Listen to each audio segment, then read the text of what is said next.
कामयाबी किसी मकाम का नाम नहीं है। It requires ongoing commitment and dedication.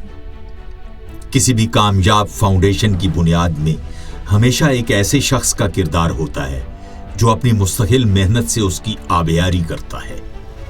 Nile consultant की कामयाबी के पीछे भी एक ऐसी ही शख्सियत और उनकी बेहतरीन टीम का हाथ है जो कंपटीशन के जमाने में कंट्रीब्यूशन पर यकीन रखते हैं। तो आपको मिलवाते हैं उस शख्सियत से और उनके बारे में मजीद उन्हीं की जुबान से जानते हैं। समीर साहब, आपने इंटरव्यू से पहले बड़ी खूबसूरत बात कही कि नाइल कंसल्टेंसी फर्म का तारुफ ही हकीकत में आपका भी तारुफ है। सर, हम यहां जानना चाहेंगे कि आपने नाइल की बुनियाद कब रखी और वीजा कंसल्टेंसी में कब और कैसे कदम रखा आपने? अस्सलाम वालेकुम, मेरा नाम समीर चौधरी है और मैं एक्स वीज़ा ऑफिसर हूँ। अच्छा जी, ये स्टोरी स्टार्ट होती है बैक इन 2002 जब मैं फ़र्स्ट पाकिस्तानी छोटी एज का, मेरी एज उस टाइम 17 ईयर्स थी और I was the first Pakistani जिसकी एज 17 ईयर्स थी। एक एम्बेसी में वीज़ा ऑफिसर की जॉब मुझे मिली और ये जॉब जो है मुझे 9 to 5 जॉब थी। सैलरी बहुत कम थी उस टाइम। तो मैंने ये स्टार्ट किया 2002 से लेके 14 तक। मैं 12 ईयर्स डिफरेंट 4 to 5 एम्बेसीज में जॉब की और मैं रहा भी वीज़ा सेक्शन के अंदर। अब जब वीज़ा सेक्शन के अंदर रहते हैं तो आपके पास एक्सपीरियंस आता है डिफरेंट वीज़ा प्रोसेसिंग की। उस चीज़ को देखते हुए जब मैंने 2014 में रिज़ाइन किया तो मेरा अपना एक क्रेज़ था बाहर जाने का। तो मैं फिर डिफरेंट कंसल्टेंट और एजेंट्स के पास गया। किसी ने मुझसे 80 लाख रुपए मांगा, किसी ने मुझसे 7 मिलियन मांगा और उस चीज़ को देखते हुए मैं बड़ा हैरान हुआ। अब हम जब एम्बेसी में थे तो एम्बेसी के अंदर एक नॉर्मल फ़ीस पे की जाती है जिससे आपका वीज़ा एम्बेसी प्रोसेस करती है। जब इन लोगों ने मुझसे 8 मिलियन 7 to 8 मिलियन मांगा तो मैं बड़ा हैरान हुआ। मैंने कहा किस चीज़ के 7 to 8 मिलियन? उसके बाद मेरे माइंड में एक चीज़ आइडिया आया, क्यों ना मैं अपनी कंपनी खोलूँ और क्यों ना आवाम को समझाऊँ कि वीज़ा लाखों में नहीं हज़ारों में। हज़ारों का मतलब ये होता है वीज़ा फ़ीस आपने देनी है, बाकी जो सर्विस चार्जेस है हर कंपनी की अपनी है। तो स्टार्ट मैंने अपनी कंपनी को किया 2012 में। मैंने लाइसेंस लिया, मेरा उसे फेसबुक पेज नहीं था। 2 साल 3 साल मेरे स्ट्रगल थे, मेरे पास कोई क्लाइंट नहीं था। ये स्टार्ट जो proper social media campaign start हुई है वो स्टार्ट हुई 2014 के अंदर। 14 में नाइल कंसल्टेंट की बुनियाद रखी गई। इवन 14 फेब 2014 के अंदर हमने कंपनी का वो फेसबुक पेज क्रिएट किया और अल्लाह पाक के फजल करम से हमने फिर डिफरेंट कैंपेन्स और अपना एक्सपीरियंस यूज़ करते हुए मैं इस मुकाम पहुंचा हूँ कि मेरी आज माशाल्लाह कंपनी के अंदर 50+ एम्प्लॉइज़ हैं। सर, बेशक आपने कुछ ही अरसे में अपने विजन को मनवाया भी है और आज इसके रिजल्ट्स भी हमारे सामने हैं, लेकिन इतनी परफेक्शन और कामयाबी के पीछे जरूर बहुत सी हर्डल्स को भी आपने फेस किया होगा। इसके बारे में कुछ बताएंगे कि किस किस स्ट्रगल से आपको गुजरना पड़ा? 2014 में पेज बना, हम एक प्रॉपर ऑफिस क्रिएट किया हमने, तो काफ़ी इश्यूज फेस करने पड़े। मेरी ख्वाहिश थी कि मैं डिफरेंट एजेंट्स के पास जाकर, कंसल्टेंट्स के पास जाकर सीखूं उनसे कुछ।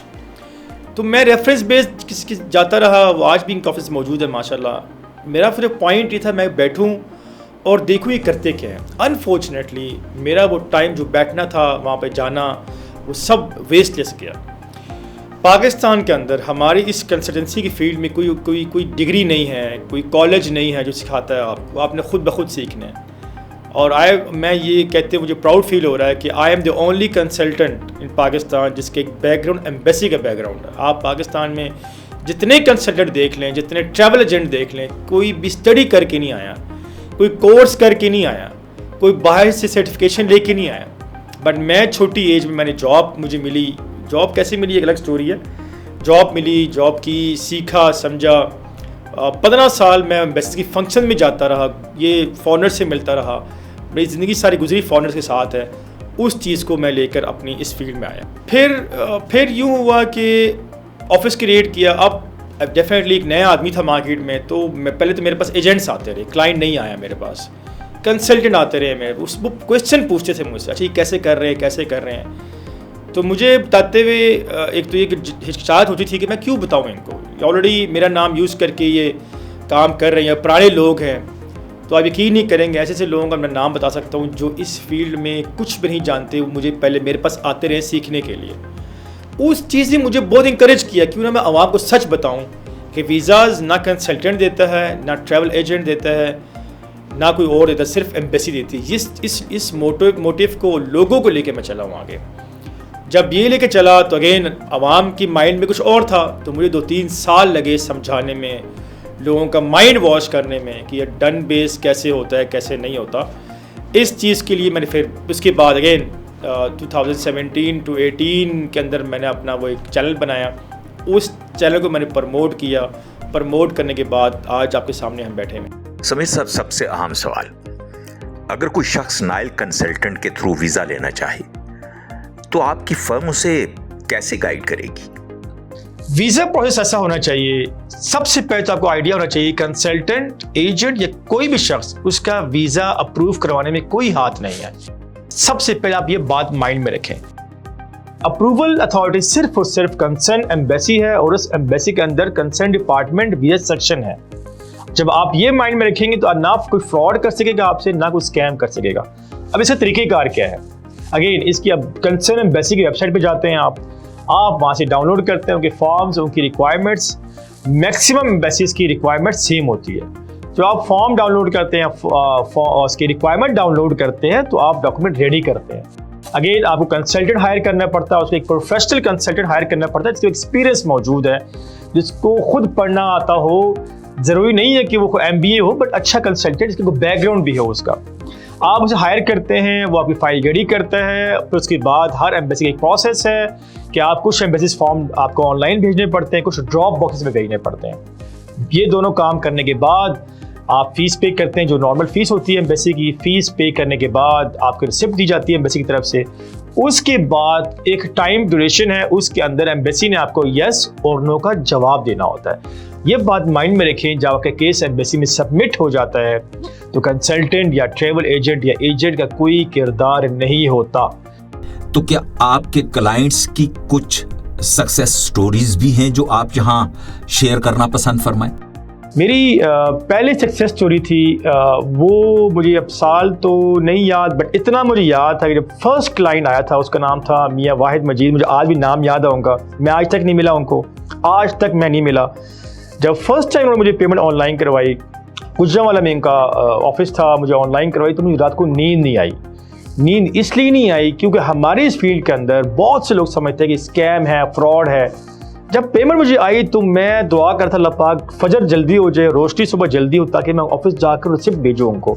तो मेरा पहला वीज़ा अप्रूव हुआ, वो इस शख्स के थ्रू हुआ। अल्लाह पाक का फजल करम से, नाइल कंसल्टेंट की वजह से और नाइल कंसल्टेंट की टीम की वजह से आज डिफरेंट ममालिक में बहुत से पाकिस्तानी और डिफरेंट फॉर इंडियन को भी हम सर्विस दे रहे हैं, श्रीलंकन भी है, नेपालीज भी हैं, उनको हम सर्विस दे रहे हैं। हमारी मेहनत की वजह से माशाल्लाह आज उनके बच्चे वहाँ मौजूद हैं, वो दुआएं दे रहे हैं हमें कि हमारी वजह से आज गेम है। मैं तादाद तो आपको नहीं कह सकता, बट मैं ये ज़रूर कह सकता हूँ आपको कि हमारी हर सक्सेस स्टोरी पेज में मौजूद है।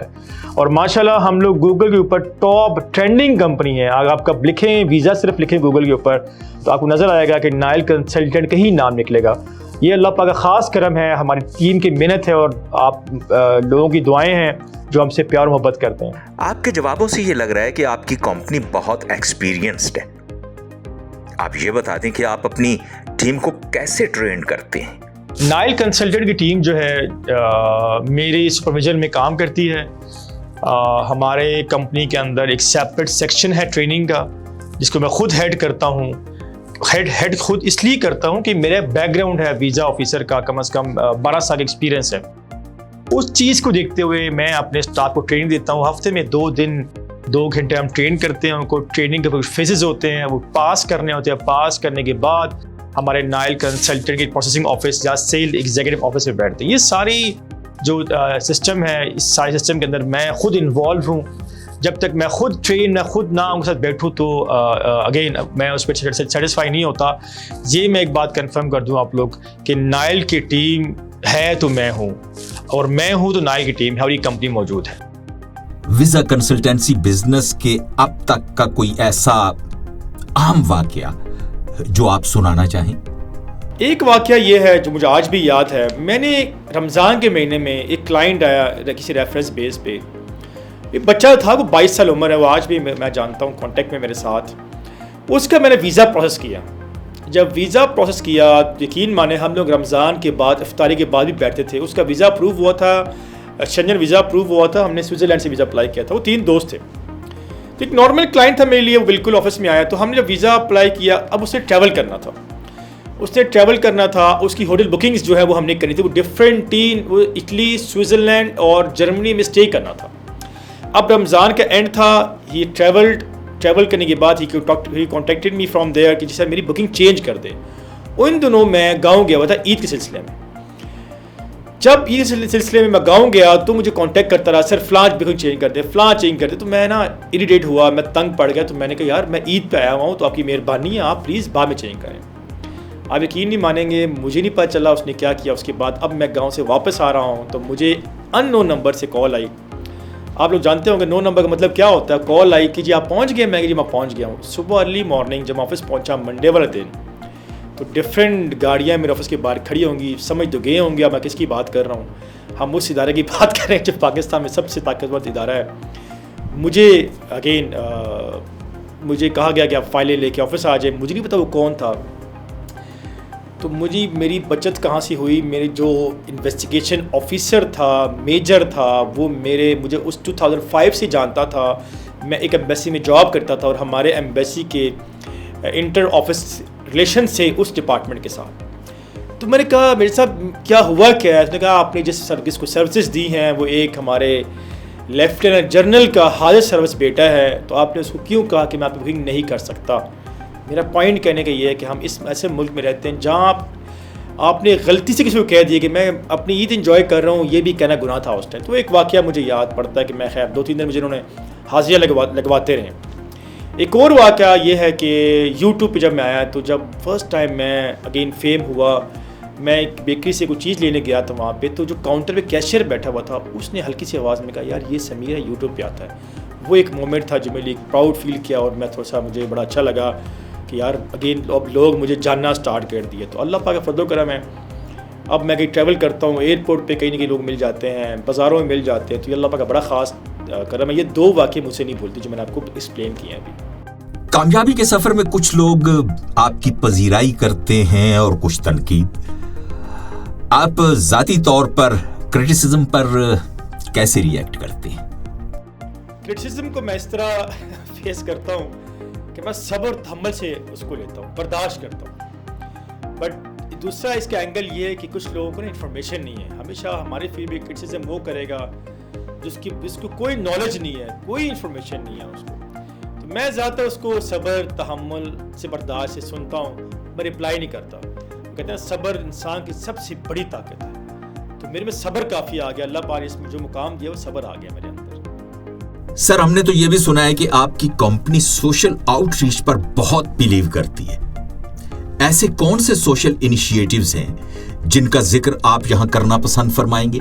अल्लाह पाक का फजल करम है, हर इंसान की कुछ ख्वाहिशात होती हैं कुछ। तो मेरी काफ़ी ख्वाहिशात अल्लाह पाक ने छोटी एज में ही पूरी कर दी और जो बकाया अल्लाह पाक वही पूरी कर देगा। हम करेंटली इस टाइम जो लोग मुझे मिलने आते हैं और जो मेरी फ़ीस मिलने की देते हैं, उस फीस में से माशाल्लाह अगेन उस ज़ात का बड़ा करम है, ख़ास करम है। हम लोग दस्तरखान, नायल दस्तरखान के नाम पे हमने स्टार्ट किया हुआ है, जो वीकली हमने स्टार्ट किया हुआ। थर्सडे और फ्राइडे हम 200 से 250-300 लोग हमारा नायल फ्री दस्तरखान में आगे खाना खाते हैं। प्लस हम राशन तकसीम करते हैं डिफरेंट जो है वो अगेन गरीब फैमिलीज़ में हम करते हैं। प्लस जो बीमार होते हैं उनके हम इलाज भी करवाते हैं, कुछ हमने फैमिली से शादियाँ भी करवाई हैं। तो अल्लाह पाक का ख़ास करम है। इसी की वजह से अल्लाह पाक ने हमें सक्सेस स्टोरीज दी हुई है। इसी की वजह से हम इस टाइम पाकिस्तान की नंबर 1 कंपनी है जिसकी सबसे ज़्यादा सक्सेस स्टोरीज हैं। इन्हीं दुआओं की वजह से हम आज कामयाब हैं और हमारे माशाल्लाह व्यूअरशिप और सब्सक्राइबर्स पूरी दुनिया में मौजूद हैं। सर, मैं अब बहुत अहम सवाल करना चाहूंगा। आपकी गुफ्तगू से लग रहा है कि इंडस्ट्री ट्रेंड्स पर आपकी बहुत गहरी नजर है और यकीनन आपकी फर्म की कामयाबी के पीछे भी आपकी ऑब्जर्वेशन और स्टडी ऑफ इंडस्ट्री ट्रेंड्स है। लेकिन फिर भी तेजी से बदलते हुए ट्रेंड्स के साथ आपने कैसे कोप किया और पाकिस्तान की बेहतरीन वीजा कंसल्टेंसी फर्म बनने के पीछे क्या की एलिमेंट्स थी? जी बिल्कुल, जब मैंने स्टार्ट लिया तो एक मार्केट के अंदर एक हाइप क्रिएट थी जी कि डन बेस वीज़ा हर बंदा कर रहा था। तो मेरे पास कोई क्लाइंट जब आता था वो एक ही सवाल पूछता था, आप डन बेस पे करते हैं? तो मैं उसको समझाता था कि डन बेस नहीं, डन बेस एक फ्रॉड, एक झूठ और एक स्कैम का नाम है। मैं आज भी यही बात करता हूँ, मैं पहले भी यही बात करता था। डन बेस का मतलब आप लोग ये समझते हैं कि एजेंट वीज़ा लेकर देगा, ये इम्पॉसिबल सी बात है। इसका दूसरा एंगल में इसको टेक्निकली मैं आंसर करूं तो डन बेस के अलावा आप प्रॉपर वीज़ा अप्लाई करें।